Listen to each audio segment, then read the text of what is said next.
കൃഷ്ണ. ഞാൻ അഭിഷേക്. ഇന്ന് വായനാ വാരാചരണത്തിന്റെ 2ാം ദിനമാണ്.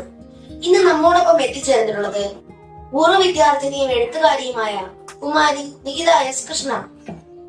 ഗവൺമെന്റ് SNDP UP സ്കൂളിലേക്ക് ഹൃദ്യമായ സ്വാഗതം അറിയിക്കുന്നു. സ്കൂളിന്റെ അനുഭവം എഴുത്തിനെ സ്വാധീനിച്ചിട്ടുണ്ടോ? വളരെ സ്വാധീനിച്ചിട്ടുണ്ട്. ഞാൻ പണ്ടിവിടെ പഠിച്ച സമയത്ത് മലയാളം പുസ്തകങ്ങൾ വായിക്കാൻ എനിക്ക് ചെറിയ താല്പര്യം കുറവുണ്ടായിരുന്നു. അതെനിക്ക് വാക്കുള്ളൊരു ഭാഷയല്ലായിരുന്നു. ഇംഗ്ലീഷാണ് കൂടുതൽ വഴക്കം. പിന്നെ മലയാളം വായിക്കാൻ ഇവിടെ എന്നെ ഒരുപാട് എൻകറേജ് ചെയ്തത് ജ്യോതി ടീച്ചറാണ് ഇവിടെ പഠിപ്പിച്ചിരുന്നത്.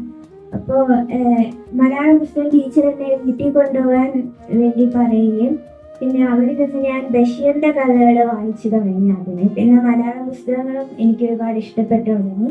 അങ്ങനെ ഈ സ്കൂളിൽ നിന്നാണ് കൂടുതൽ അനുഭവങ്ങളും കുറെ ഫ്രണ്ട്സിനെയൊക്കെ കിട്ടിയത്. അതൊക്കെ ഒരുപാട് സ്വാധീനിച്ചിട്ടുണ്ട്.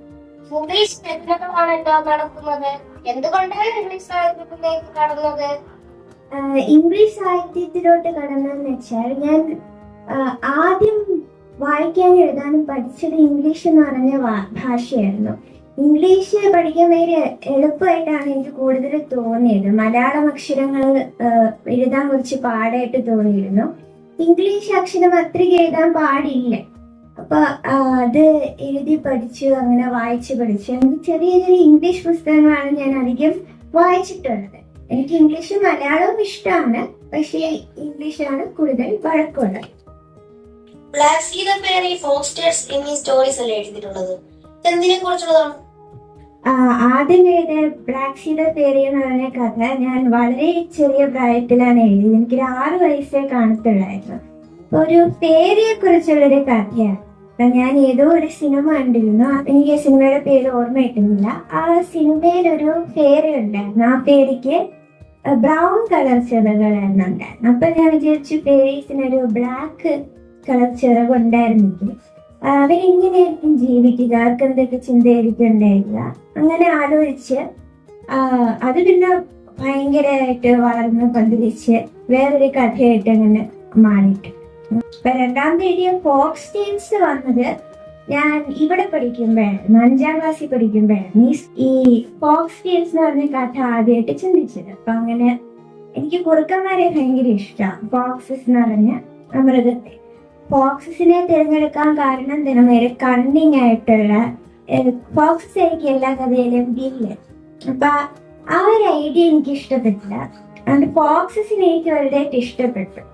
അപ്പൊ ഫോക്സസിനെ നായകന്മാരാക്കി ഞാനൊരു കഥ എഴുതി. അതാണ് ഫോക്സ് ടെയിൽസ്. അത് ആദ്യം ഒരു കഥ ഉണ്ടായിരുന്നു, പിന്നെ 2 കഥകൾ കൊറോണ സമയത്ത് ഞാൻ ഇരുന്ന് എഴുതി. അപ്പോഴേക്ക് 6ന്റെ വെക്കേഷൻ സമയത്താണ് കൊറോണ വന്നത്. അപ്പൊ ഞാൻ 2 കഥകളും കൂടി ഇരുന്ന് എഴുതി. അങ്ങനെ കൊറോണ സമയം എല്ലാം കഴിഞ്ഞ് ഞാൻ 9ാം ക്ലാസ്സിലായപ്പോഴാണ് അത് ശരിക്കും പബ്ലിഷ് ചെയ്തത്, ഫോക്സ് ടെയിൽസ്. ചേച്ചിയുടെ വീട്ടിൽ നിന്ന് ഉള്ള പ്രോത്സാഹനം എങ്ങനെയാണ് എഴുത്തിന്? അമ്മയും അച്ഛനും ഒരുപാട് പ്രോത്സാഹിപ്പിച്ചിട്ടുണ്ട്. അവര് പുസ്തകങ്ങൾ ഏതെങ്കിലും വേണമെന്ന് പറഞ്ഞാൽ അവര് വാങ്ങിച്ചു തരും ഉടനെ. എനിക്ക് ലൈബ്രറിയിൽ പോകാൻ പാടാണ്, കാരണം എനിക്ക് ചെറിയൊരു അലർജി ഉണ്ട്, ഡസ്റ്റ് അലർജി ഉണ്ട്. പുസ്തകങ്ങൾ വാങ്ങിക്കാൻ തീരുമാനിച്ചു. 1-30 കൂടുതൽ സഹായിച്ചു.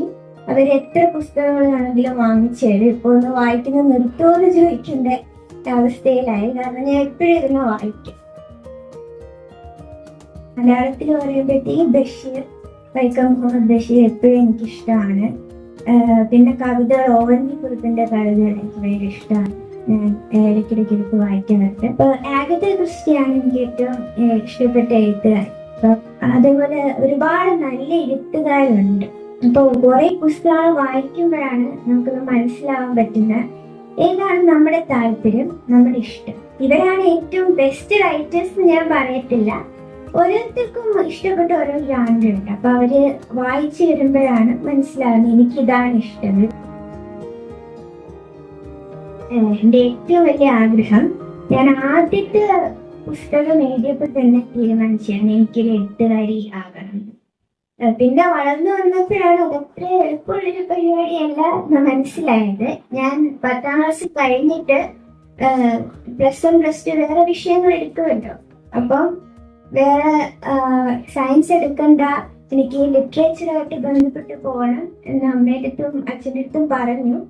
പക്ഷെ അവര് പറഞ്ഞു ഈ റൈറ്റിംഗ് എന്ന് പറയുന്നത് നമ്മളൊരു ജോലിയായിട്ട് കണ്ട് അത് പുർസ്യൂ ചെയ്ത് പോവുകയാണെങ്കിൽ ഒരുപാട് ഓബ്സ്റ്റക്കിൾസ് നമ്മൾ നേരിടേണ്ടി വരും. ഇപ്പോൾ വെറുതെ വരുമ്പോഴത്തേക്ക് ലിറ്ററേച്ചർ ഒരു ഡിഗ്രി നമ്മൾ എടുത്തു, അത് ഏറ്റവും മാക്സിമം പോകാൻ പറ്റുന്ന ഒരു പ്രൊഫസർ. അപ്പൊ പ്രൊഫസർ കഴിഞ്ഞിട്ട് വേറൊരു വലിയൊരു മേഖലയില്ല. അപ്പോ ഞാൻ തോന്നി എനിക്ക് റൈറ്റർ ആകാം. റൈറ്റർ പക്ഷെ ഒരു ജോലിയല്ല, അതൊരു ഫ്രീലാൻസ് സംഭവം പോലെ. ചിലപ്പോൾ ഫേമസ് ആവും. ഒരു റൈറ്റർ എപ്പോഴാണ് ഫേമസ് ആകുന്നത്? വായനക്കാർ കൂടുമ്പോഴാണ്. എന്റെ പുസ്തകം വായിക്കുമെന്ന് എനിക്ക് ഒരിക്കലും അറിഞ്ഞൂടാ. ഓരോരുത്തർ ആരൊക്കെ വായിക്കും, എത്ര പേര് വായിക്കും, ഒരിക്കലും നമുക്ക് പറയാൻ പറ്റത്തില്ല. ഈവൻ നമ്മൾ എഡിറ്റ് ചെയ്ത് പബ്ലിഷ് ചെയ്താൽ പോലും നമുക്ക് പറയാൻ പറ്റത്തില്ല ആരൊക്കെ വായിക്കും. ചിലപ്പം എനിക്ക് ഇഷ്ടപ്പെട്ട ഒരു പുസ്തകം മറ്റുള്ളവർക്ക് ഇഷ്ടപ്പെടണമെന്നില്ല, ഞാൻ എഴുതിയത് മറ്റുള്ളവർക്ക് ഇഷ്ടപ്പെടണമെന്നില്ല. അപ്പൊ അത് ഭയങ്കര റിസ്ക് ഉള്ള ഒരു പരിപാടിയാണ്. റൈറ്റർ ആകാൻ ആർക്ക് വേണമെങ്കിലും പറ്റും. റൈറ്റർ ആകാൻ പ്രത്യേകിച്ച് ഡിഗ്രി ഒന്നും വേണ്ട ആവശ്യമില്ല. അപ്പൊ നിങ്ങൾക്ക് വേണമെങ്കിൽ ഒരു റൈറ്റർ ആകാം. എഴുതുന്ന ആരും റൈറ്റേഴ്സാണ്. എന്റെ ആദ്യം എഴുതിയ പുസ്തകം ബ്ലാക്ക് സീ ദ ഫെയറിയാണ്. ഞാൻ ആദ്യം പബ്ലിഷ് ചെയ്ത പുസ്തകം അതായിരുന്നു. ഇപ്പൊ നിലവിൽ 2 പുസ്തകങ്ങൾ പബ്ലിഷ് ചെയ്തിട്ടുണ്ട്. കുറെ വർഷം എടുത്തു അത് പബ്ലിഷ് ചെയ്യാൻ. ഞാൻ എഴുതിയത് ചെറിയ പ്രായത്തിലാണെങ്കിലും ഒരുപാട് വർഷം കഴിഞ്ഞിട്ടാണ് അത് പബ്ലിഷ് ചെയ്യാൻ. ഇപ്പം നിലവിൽ ഒരെണ്ണം എഴുതിയിട്ടുണ്ട്, അത് ഉടനെ പബ്ലിഷ് ചെയ്യാൻ പോകുന്നു എന്നാണ് എന്റെ പ്രതീക്ഷ. എന്റെ അടുത്ത പ്ലാൻ എന്ന് വെച്ചാൽ ഒരു ജോലി കിട്ടുക. അതാണ് എല്ലാവരുടെയും പ്ലാൻ. പഠിച്ച് വലുതായിട്ട് ജോലി.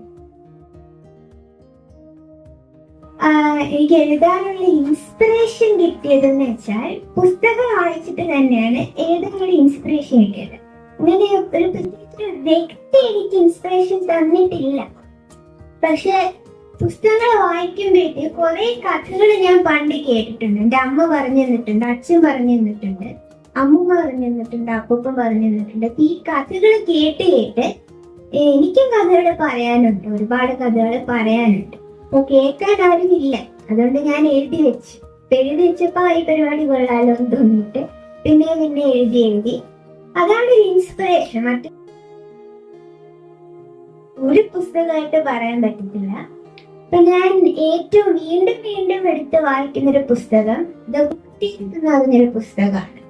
ദ ബുക്ക് തീഫ്, ഇപ്പൊ മാർക്കസ് സിസാക്ക് എഴുതിയ ദ ബുക്ക് തീഫ് എന്ന് പറഞ്ഞൊരു കഥയാണ്. അതിനകത്ത് ഒരു കുട്ടി പുസ്തകങ്ങൾ മോഷ്ടിച്ച് ഇരുന്ന് വായിക്കുന്ന ഒരു പുസ്തകമാണ്. അപ്പോ എനിക്കും പുസ്തകം മോഷ്ടിക്കാൻ പലതവണ തോന്നിയിട്ടുണ്ട്, പക്ഷെ ഞാൻ ചെയ്തിട്ടില്ല.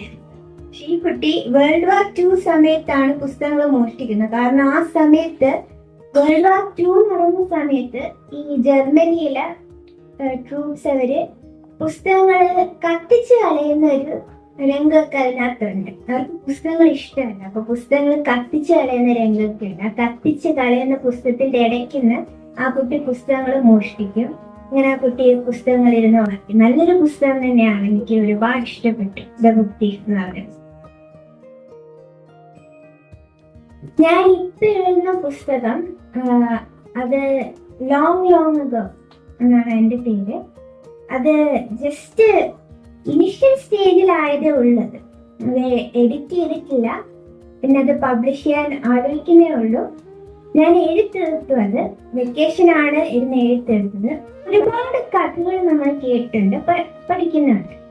പക്ഷേ ഈ എല്ലാ കഥകളും നമുക്ക് പറഞ്ഞു തരുന്ന കാര്യം നല്ലത് തന്നെയാണോ? ചില സംഭവങ്ങൾ നല്ലതാണ് മോശമാണ് നമ്മൾ തിരിച്ചറിയുന്ന കഥയിലൂടെ ഉണ്ട്. ഒരു കഥ പറഞ്ഞ് ഇപ്പൊ ഇത് ചെയ്യുന്നത് നല്ലതല്ല മോശമാണ് എന്ന് കാണിച്ചു തരുന്ന ഓരോരുത്തരും നമുക്ക് കഥകൾ പറഞ്ഞ്, ഈ കഥകള് നമ്മളിൽ ഉണ്ടാകുന്ന ഇൻഫ്ലുവൻസ്, അതിനെ കുറിച്ചാണ് ഞാൻ പുതിയതായിട്ട് എഴുതിയ പുസ്തകം. വേറൊന്നും ഞാൻ പറയുന്നില്ല, ഞാൻ പബ്ലിഷ് ചെയ്തിട്ട് നിങ്ങൾക്ക് ഇൻട്രസ്റ്റ് ഉണ്ടെങ്കിൽ അത് വായിക്കാം. ഇപ്പോൾ ഞാൻ എഴുതിയ പുസ്തകമാണ് ഞാൻ ഏറ്റവും എൻജോയ് ചെയ്ത് എഴുതിയത്. ഞാനിത് എഴുതാൻ തുടങ്ങിയത് 8ാം ക്ലാസ്സിലാണ്. ഇപ്പോൾ ഞാൻ +2-ലായി. അപ്പോൾ അത്രയും വർഷങ്ങൾ എടുത്തിട്ടുണ്ട്. ആദ്യം ഞാൻ ഈ പുസ്തകം എഴുതിയപ്പോഴത്തേക്ക് 50 എത്ര പേജസ് എഴുതി. ഞാൻ വായിച്ചു നോക്കി, ഞാൻ തന്നെ ഉറങ്ങിപ്പോയി. പിന്നെ അത് ഫുള്ള് ഞാൻ ഡിലീറ്റ് ചെയ്തു, ഒന്നും കൂടെ തുടങ്ങി. അങ്ങനെ ആ ഓരോ ചാപ്റ്ററും പെട്ടെന്ന് എനിക്ക് തോന്നി എഴുതിയതാണ്. കുറെ ഗ്യാപ്പ് ഉണ്ടായിരുന്നു ആ ഓരോ ചാപ്റ്റേഴ്സിന്റെ ഇടയ്ക്ക്. അപ്പൊ സംഭവിച്ചെന്ന് വെച്ചാൽ ഓരോ ചാപ്റ്ററും ഓരോ കഥയായിട്ട് തന്നെ മാറി. അപ്പൊ ഇപ്പൊ എഴുതിയ പുസ്തകമാണ് എനിക്ക് ഏറ്റവും ഇഷ്ടപ്പെട്ടത്. ഉപദേശം എനിക്ക് ഒന്നേ പറയുന്നത്, നന്നായിട്ട് വായിക്കും. നമ്മളിപ്പോ ഇരിക്കുന്ന ഒരു ലൈബ്രറിയിലാണ് അല്ലേ? അപ്പം ഈ ലൈബ്രറി എല്ലാവർക്കും ഇഷ്ടമാണ്. എല്ലാരും ഒന്ന് വായിക്കുക ഇവിടെ. നല്ല ശാന്തമായിട്ടൊരു ലൈബ്രറിയാണ്, ഒരു ശബ്ദമില്ല. അടുത്തൊക്കെ ക്ലാസ്സുകളൊക്കെ ഉണ്ട്, പക്ഷെ ഒരു ശബ്ദമില്ല. അപ്പൊ നമ്മള് ശാന്തമായിട്ടൊരു സ്ഥലം നമ്മൾ കണ്ടുപിടിക്കും, വീട്ടിലായാലും സ്കൂളിലായാലും. എന്നിട്ട് അവിടെ പോയിരുന്നൊരു പുസ്തകം വായിക്കുക. ഈ പുസ്തകം തന്നെ വായിക്കണമെന്ന് ഞാൻ നിർബന്ധിക്കുന്നില്ല. ഇപ്പൊ കുറെ ക്ലാസിക്സ് കാണും, ഫേമസ് ആയിട്ടുള്ള എഴുത്തുകാരുടെ പുസ്തകങ്ങൾ, അതൊന്നും വായിക്കണമെന്ന് ഞാൻ പറയുന്നത്. ചില ക്ലാസിക്സ് ഒക്കെ ശരിക്കും ബോറടിക്കും, നമുക്ക് ഒട്ടും ഇഷ്ടപ്പെടാം. നമുക്ക് ഇഷ്ടമുള്ള പുസ്തകങ്ങളായിരിക്കും നമ്മൾ ആദ്യം വായിച്ചു തുടങ്ങേണ്ട പുസ്തകങ്ങൾ. അപ്പൊ നമ്മൾ ആദ്യം ആ പുസ്തകങ്ങൾ വായിച്ചു തുടങ്ങുമ്പോഴത്തേക്ക് പതിയെ നമ്മൾ മറ്റു പുസ്തകങ്ങൾ വായിച്ചു തുടങ്ങും. പതിയെ നമ്മൾ എവിടെ എന്തെങ്കിലും വായിക്കാൻ കിട്ടിയാലും വായിച്ചു തുടങ്ങും. ആ ഒരു ആർത്തി, പുസ്തകത്തിനോടുള്ള ഒരു ആർത്തി നമ്മൾ കൊണ്ടുവന്നാൽ പിന്നെ എന്തായാലും നമുക്ക് എഴുതാൻ തോന്നും. ചേച്ചിയുടെ കഥയിലെ സാമൂഹിക പ്രതിബദ്ധത എന്താണ്? എന്റെ കഥയില് ഞാനിപ്പോ എഴുതിയത് ബ്ലാക്ക് ഷീഡ്, അതേപോലെ ഫോക്സ് ടെയിൽസ് എന്ന് പറഞ്ഞൊരു കഥയാണ്. ഇപ്പൊ ഫോക്സ് ടെയിൽസ് ഞാൻ പറഞ്ഞതുപോലെ ഇപ്പോ ഫോക്സസ് എന്ന് പറഞ്ഞ ഒരു മൃഗം ഒരു മിസ്അണ്ടർസ്റ്റുഡ് ആണ്. എല്ലാരും തെറ്റിദ്ധരിക്കുന്ന ഒരു മൃഗമാണ്. അപ്പൊ അതിനകത്ത് കുറുക്കന്മാരെന്ന് പറയുന്നത് ഇവര് ശരിക്കും പാവങ്ങൾ. എല്ലാവർക്കും ഇവരെ പേടിയോ, പക്ഷെ ഇവര് ശരിക്കും പാവങ്ങൾ. അങ്ങനെ കുറെ നല്ല കാര്യങ്ങൾ അവർ ചെയ്യാൻ ശ്രമിക്കുന്നുണ്ട്. ആദ്യം എഴുതിയ പുസ്തകമുണ്ട് ബ്ലാക്ക് ഷീഡ് പേര്. അതിനകത്ത് 2 കഥകളും ഉണ്ടായിരുന്നു, പിന്നെ 2-3 കവിതകളും, പിന്നെ ഷോർട്ട് സ്റ്റോറി ഉണ്ടായിരുന്നു. ഈ ഷോർട്ട് സ്റ്റോറിയില് എൻ്റെ ഒരു കസിനായിരുന്നു ഞാൻ മെയിൻ ക്യാരക്ടർ ആക്കിയിട്ട് എഴുതിയത്. അപ്പൊ ഈ കഥയിലെ ക്യാരക്ടർ എന്ന് പറയുന്ന ഒരു കുട്ടിയാണ്. ഈ കുട്ടി എപ്പോഴും വേസ്റ്റ് റോഡിൽ കൊണ്ടുപോയി കളയും. ഇപ്പൊ പല പല വേസ്റ്റ്, പേനയുടെ ക്യാപ്പ് അതൊക്കെ കൊണ്ടുപോയി കളയും, മൃഗങ്ങളെ കല്ലെറിയും. ഒരു മോശ സ്വഭാവമുള്ള ഒരു കുട്ടിയാണ്. പക്ഷെ ഈ കഥയുടെ ക്യാപ്പ് ഒരു കിളിയുടെ തൊണ്ടയിൽ കുടുങ്ങി. അങ്ങനെ ആ കുട്ടി നോക്കുമ്പോ കിളി ഇങ്ങനെ മരിച്ചു കിടക്കുന്നു. അപ്പം വലിയ വിഷമം തോന്നി. അങ്ങനെ ആ കുട്ടി വേണ്ടി പ്രകൃതിയെ സംരക്ഷിക്കാനുള്ള വലിയ വലിയ സംഭവങ്ങൾ തന്നെ ചെയ്യാൻ പോയി. പ്രശ്നം പറ്റിയെന്ന് വെച്ചാൽ ഞാൻ ഈ കഥയുടെ ക്യാരക്ടറിന്റെ പേര് മാത്രമേ ഞാൻ എന്റെ കസിന്റെ പേര് ഇട്ടുള്ളൂ. അവന്റെ സ്വഭാവത്തെ ബേസ് ചെയ്തല്ല ഞാൻ എഴുതിയത്. പക്ഷെ അത് ഭയങ്കര ഫീലായി. കുറെ നാൾ എന്റെ കസിൻ എന്റെ കൂടെ സംസാരിക്കാതിരുന്നു. എല്ലാവരും എന്റെ അടുത്തൊന്ന് ചോദിച്ചിട്ടുണ്ട് എന്നെ ബേസ് ചെയ്തിട്ട് കഥ എഴുതിക്കോ. അപ്പൊ അങ്ങനത്തെ ചില ആൾക്കാരും ഉണ്ട്. വായന എന്താണ്, അതെന്താണെന്ന് മനസ്സിലാക്കിയപ്പോഴാണ് പുസ്തകങ്ങളോട് ഇഷ്ടം തോന്നിയത്. അപ്പൊ നമ്മൾ എന്ത് കാര്യം എടുത്താലും അതെന്താണെന്ന് മനസ്സിലാക്കുമ്പോഴാണ് നമ്മൾ അതിനോടൊരു റെസ്പെക്റ്റും ഒരു ഇഷ്ടവും നമുക്ക് തോന്നുന്നത്. ഡിസ്കവറി ഓഫ് ഹാപ്പിനെസ്, അത് സത്യം പറഞ്ഞ ഒരു സ്കിറ്റാണ്. ഇപ്പൊ ഒരു കഥയായിട്ടല്ല ഞാൻ എഴുതിയത്, ഞാൻ ആദ്യം ഒരു പ്ലേ ആയിട്ട് തന്നെയാണ് എഴുതിയത്. ഞാൻ ഹൈസ്കൂളിൽ പഠിക്കുമ്പോഴത്തേക്ക് 10ൽ പഠിക്കുകയാണ്. അപ്പൊ എനിക്ക് കുറെ പഠിക്കാനുണ്ട്. അപ്പൊ ഞാൻ പഠിച്ചുകൊണ്ടിരുന്ന ഇടയ്ക്ക് ഒരു കുട്ടി വന്ന് ചോദിച്ചു, നമ്മൾ കലോത്സവത്തിന് സ്കിറ്റ് ചെയ്യുന്നുണ്ട്, അപ്പോ അത് സ്ക്രിപ്റ്റ് എഴുതി തരുമോ എന്ന് ചോദിച്ചു. അപ്പൊ ശരി, ഞാൻ എഴുതി സ്ക്രിപ്റ്റ് മാത്രമേ ഞാൻ എഴുതി തരത്തുള്ളൂ, വേറെ ഒന്നിനും എന്നെ വിളിക്കില്ലെന്ന് പറഞ്ഞു. ഇങ്ങനെ അവസാനം ഞാൻ സ്ക്രിപ്റ്റ് എഴുതി കൊടുത്തത്. അത് വേറൊരു കഥയായിരുന്നു ഞാൻ ആദ്യമേ എഴുതി കൊടുത്തത്, കളേഴ്സ് ഓഫ് ഹാപ്പിനെസ് എന്ന് പറഞ്ഞത്. അപ്പൊ സ്കിറ്റ് എന്താണെന്ന് എനിക്ക് അറിഞ്ഞോടാ. അതുകൊണ്ട് ഞാനൊരു പ്ലേ ആണ് എഴുതി കൊടുത്തത്. അത് സ്കിറ്റ് അല്ലായിരുന്നു, ഒരു പ്ലേ ആയിരുന്നു. പക്ഷെ അതിൽ അത്യാവശ്യം സെറ്റാരിക്കലായിരുന്നു, എനിക്ക് ഇഷ്ടപ്പെട്ടിരുന്നു ആ പ്ലേ. അങ്ങനെ ഞാൻ സ്ക്രിപ്റ്റ് എഴുതി കൊടുത്തപ്പോൾ പറഞ്ഞു, ഇത് വലിയ ഡയലോഗാണ്, നമ്മളെ കൊണ്ടൊന്നും പഠിക്കാൻ പറ്റത്തില്ല, അതിനകത്ത് ഒരാളുടെ ക്യാരക്ടർ പ്ലേ ചെയ്യാമെന്ന് വെച്ചു. അപ്പൊ ശരി, ഞാൻ അഭിനയിക്കാന്ന് പറഞ്ഞു. ഇങ്ങനെ അവസാനം ഓരോ കാര്യങ്ങൾ എന്നെ കൊണ്ട് ചെയ്യിപ്പിച്ചു. അവസാനം ആ ഫുൾ സ്ക്രിപ്റ്റും ഡയറക്റ്റ് ചെയ്ത് മ്യൂസിക് ഇട്ട എല്ലാം ഞാൻ തന്നെ എന്നെ കൊണ്ട് തന്നെ ചെയ്യിപ്പിച്ചു. ഒരുപാട് ക്ലാസ് പോയി, ഒരുപാട് കഷ്ടപ്പെട്ടു. അവസാനം ആ ഒരു സ്കിറ്റ് ജില്ല വരെ കൊണ്ടെത്തിച്ചു. ജില്ലയിൽ എത്തിയപ്പോഴത്തേക്ക് മൈക്കിന്റെ പ്രശ്നം, അങ്ങനെ സാങ്കേതിക തകരാറുകളുണ്ട്, പിന്നെ പോകാൻ പറ്റിയില്ല. ഓരോ വ്യക്തി യുണീക്കാണ്. പക്ഷേ എല്ലാവരും പറയുന്ന ഒരു കാര്യമുള്ളൂ, ഈ ഓരോ വ്യക്തി ഒരേ പരീക്ഷ തന്നെ എഴുതണം, ഈ ഓരോ വ്യക്തിയും ഒരേ മാർക്ക് തന്നെ വാങ്ങിക്കണം. ഓരോ വ്യക്തിയും ഒന്നുകിൽ ഡോക്ടർ, അല്ലെങ്കിൽ ഒരു എഞ്ചിനീയർ, അല്ലെങ്കിൽ ഒരു വലിയൊരു പൊസിഷനിലുള്ള ആള്, കളക്ടർ, അതുപോലത്തെ എന്തെങ്കിലും ആവണം. നിങ്ങളുടെ ഇഷ്ടങ്ങള് കുറെ ചോദിക്കാറില്ല. അപ്പൊ അങ്ങനെ ഒരു കുട്ടിയെ കുറിച്ചുള്ളൊരു കഥയാണ്. ഈ കുട്ടി ഒരു ക്രിയേറ്റീവ് മൈൻഡുള്ള ഒരു കുട്ടിയാണ്. ഈ കുട്ടിക്ക് വായിക്കണം, ഈ കുട്ടിക്ക് കളിക്കണം, കുട്ടിക്ക് പാട്ട് പാടണം. പക്ഷെ ചുറ്റുമുള്ളവര് ഇതൊന്നും സന്തോഷം ഭയങ്കര ഡിസ്ട്രാക്ഷൻ ആണ് എന്ന് പറഞ്ഞുകൊണ്ടിരിക്കുന്ന ആൾക്കാരാണ്.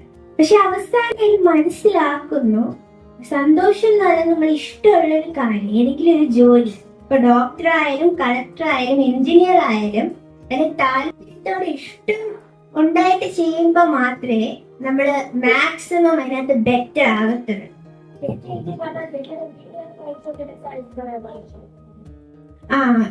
ഞാൻ എന്തെഴുതിയാലും ആദ്യം വായിപ്പിക്കുന്ന അമ്മയും പപ്പയും കൊണ്ടാണ്. ഫോഴ്സ് ചെയ്താലും ഞാൻ അവരെ കൊണ്ട് വായിക്കും, ഭീഷണിപ്പെടുത്തി അവരെ കൊണ്ട് വായിപ്പിക്കും. അവര് വായിച്ചാലേ പറ്റും, അവർക്ക് വേറൊരു ചോയ്സ് ഇല്ല. പക്ഷെ അവർക്ക് വായിക്കുന്ന ഇഷ്ടമാണ്. അവര് വായിച്ചിട്ട് നല്ല അഭിപ്രായം പറയും. ഇഷ്ടപ്പെട്ടില്ലെങ്കിൽ അപ്പൊ തന്നെ പറയും ഇഷ്ടപ്പെട്ടില്ല. ഭയങ്കര ഓണസ്റ്റ് ആയിട്ട് പറയുന്ന വ്യക്തികളാണ്. പലപ്പോഴും വിഷമം തോന്നിയിട്ടുണ്ട്. പക്ഷെ അവരങ്ങനെ ക്രിറ്റിസൈസ് ചെയ്ത് പറയുമ്പോഴത്തേക്ക് എനിക്ക് കുറച്ചുകൂടെ നന്നായിട്ട് എഴുതാൻ തോന്നും. ഇത്ര സമയം നമ്മോടൊപ്പം ചിലവഴിച്ച പൂർവ്വ വിദ്യാർത്ഥിനിയും എഴുത്തുകാരിയുമായ കുമാരി നികിത എസ് കൃഷ്ണയോട്